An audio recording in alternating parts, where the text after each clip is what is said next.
Hello everybody and welcome to an Alight motion tutorial. Today I'll tell you how to get rid of a black background and make it transparent. Like, see these logos, which are not yours, do not use them. What you do is you go down to Effects, add your effect, and go to Matte, Mask, and Key, which is all the way at the end. And then you hit Luma Key. See, it erases the background, but it's not perfect. So what you gotta do is hit low down here, and you gotta slide it over.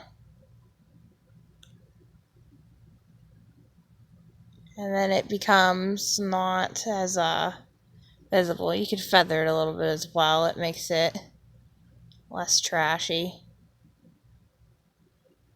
I'll show you that it works on a different one as well.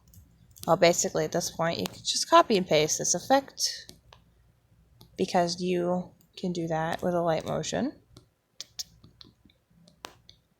Paste, and look at that.